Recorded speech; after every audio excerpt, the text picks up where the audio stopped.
Hello and welcome to the program. I am DEJI. Yet again, Nigeria's President Muhammadu Buhari's victory in the last general election in the country has been affirmed by the court. This time, his re-election victory was upheld by Nigeria's Supreme Court. And beyond this point, his re-election can no longer be challenged in court.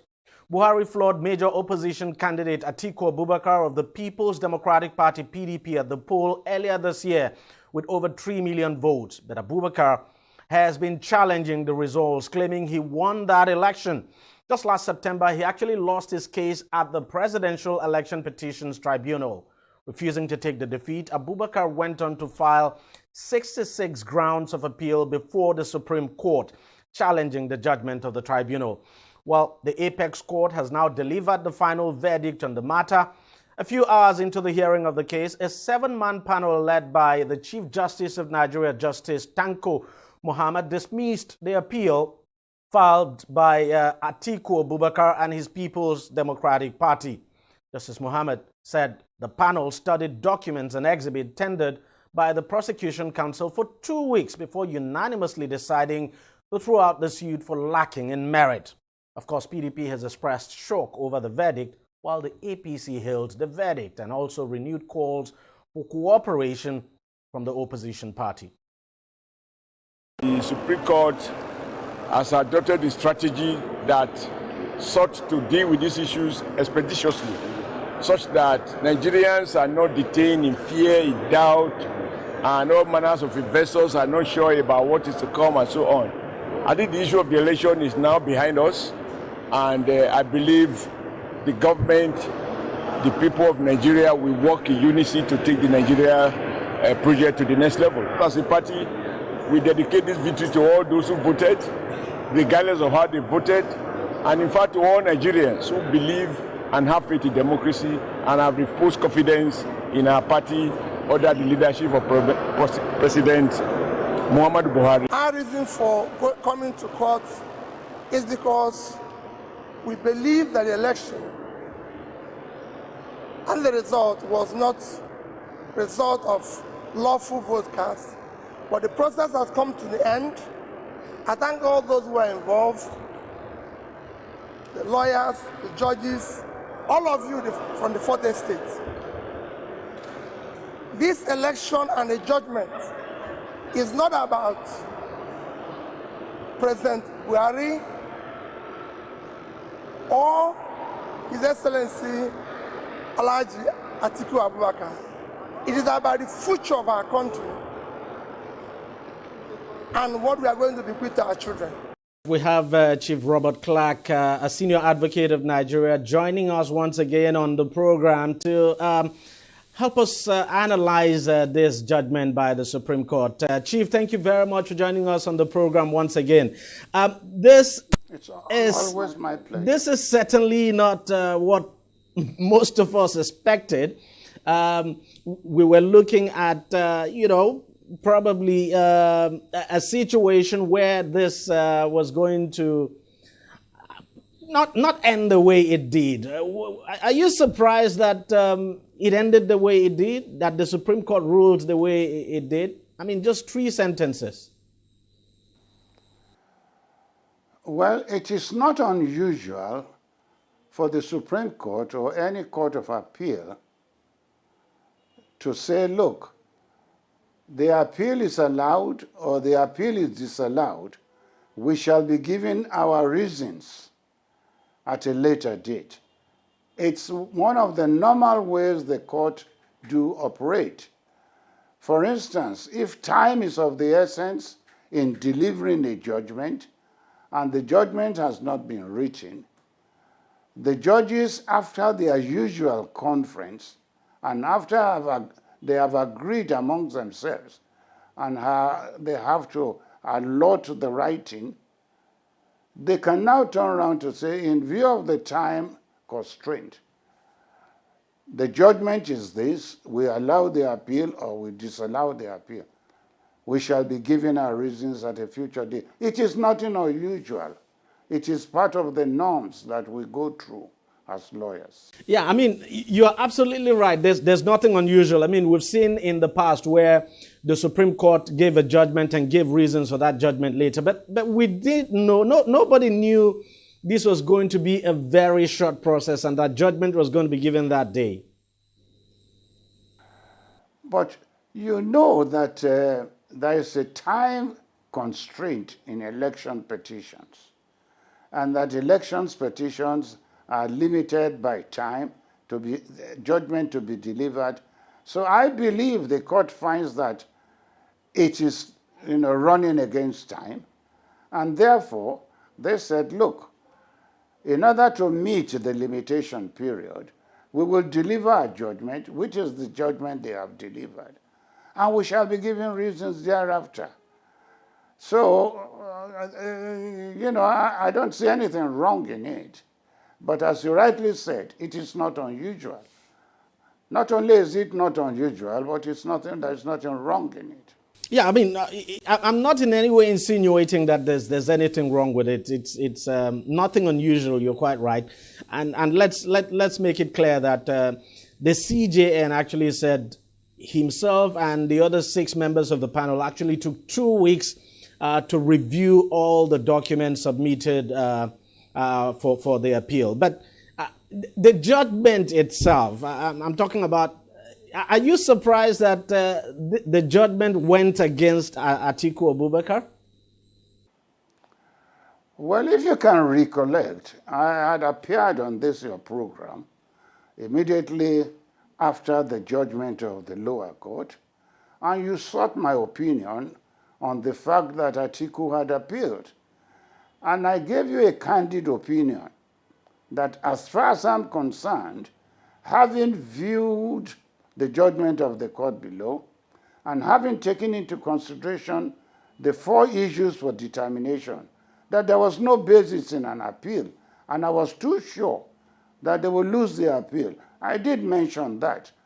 And as I said, if no new evidence is going to be manufactured, if no new evidence is going to be allowed in between the judgment and the appeal, I see no reason why the appeal will succeed. And so I'm not surprised that they lost the appeal. Another thing I have to ask you is, it would appear Atiku's case actually centered on that so-called central server. You think that is actually the reason why, at the end of the day, he lost this? Well, let me put it this way. The server was just one of the issues for determination, which was raised by them. They raised 4 other issues. But regarding the server, they had alleged in their pleadings that INEC used a server during the election time in conducting the election. INEC said, look, we never used a server. APC's counsel said no server was used. In law, he who asserts must prove. That is the fundamental legal system we follow. So when the time came during trial, after they had alleged that a server was used, they never brought any evidence before the tribunal. When they were asked, how did you know that a server was used? They said they were informed by a whistleblower. Now, one would have thought that during trial, they would have brought this whistleblower to give evidence on their behalf to show in actual fact that a server was used. You see, in law, we rely on hard facts, not on hearsay evidence. The evidence of a whistleblower will have become the evidence of a third party, which we regard as hearsay. So they never brought any evidence of any fact to the effect that a server was used. So no court of law, no tribunal will give judgment to a litigant who has failed to produce evidence to support his claim. Now, one would have thought that, after that appeal court judgment, the case would have ended there, that the case was not going to go on appeal to the Supreme Court. Why do you think our politicians always find it difficult to accept, outcomes, especially legal outcomes on cases they're involved in? Is the problem with their lawyers or with the politicians themselves? I have always told you, in all the countries in the world today that hold parliamentary system of governance and democracy, Nigeria is the only notorious country where every constituency that has done an election, people will appeal, whether rightly or wrongly. Some people suggest that it's in the blood of Nigerians to do so. Some people suggest that the politicians are being prompted by lawyers to appeal, giving them false information, false hope that they will succeed. Let me tell you this. This thinking by Nigerians had permeated not only elections in Nigeria. You remember the Bakassi case. Bakassi case was decided by the World Court. Nigerians were still telling late Abacha that they could get that judgment to be set aside. That is the Nigerian factor. Whereas the judgment of the World Court cannot be set aside, except you have three distinguishing reasons, which is the same thing like the Supreme Court in Nigeria. You can only set aside the judgment of the Supreme Court in Nigeria if three factors are present, whether it was obtained by fraud, whether there was a mistake, and these are the things you can use. So in Nigeria, people have accused lawyers to have been aiding politicians to appeal because of the monetary factor. But I can assure you that no lawyer worth his salt will just tell a politician, appeal because I knew I will win it for you. No. If there is a marginal error in a judgment, or if the judgment can go one way or the other, then a good lawyer will tell you to appeal. But unfortunately, looking at the present appeal by PDP, I will not say their lawyers did not give them good advice, because I'm not seized of the information. But if lawyers had given them good advice that there was no merit in the appeal, politicians on their own, for one reason or the other, because all is politics, they want to be heard, they want to be seen, and they want to let their followers believe they are being victimized, or they play one political gimmick. So this is a Nigerian factor. And the earlier we get over this, the better for this country. Another question I have to ask you, Chief, is, we've heard what Atiku said. In the aftermath of the judgment, he said the Nigerian judiciary has been sabotaged. What do you make of that? It's an unfortunate statement that a man of his stature and background, a man who has been vice president of this country and who can speak a lot about the internal workings of the machinery of governance in this country. It is an unfortunate statement to come from him. It is a wild statement that has no basis in fact. It is a wild statement that has no basis in law. And he's only stating it with due respect to play to the galleries. We've seen people like him who like to foment problems. But I can assure you, despite and in spite of what he says, it will not change matters. But it's very unfortunate. And Chief, how significant is it that all 7 justices gave the same judgment? How significant is that? We call it a unanimous judgment. Look, As a lawyer, when I read a brief, just like a judge, I know where a case is swinging to. I had predicted, when I read the judgment of the Court of Appeal, that there was no merit in all the 5 grounds of appeal. So the thinking of a lawyer of my own caliber and standing would also be the thinking of a judge of so many years on the bench. A unanimous judgment is so clear when the facts that is presented on appeal are so clear that they had no merit. So I'm not surprised. It has always been, at times they may have one dissenting judgment or two. But when you have a unanimous judgment, that goes to show that there was no slight splinter of, merit at all in the appeal. Finally, Chief, what would you say are the lessons we should take away from this? Now, I have always said it. Nigeria has caught itself in a circle of litigation when we have elections. Do you know that the circle of litigations coming from petitions on election matter carries a period of almost 4 years?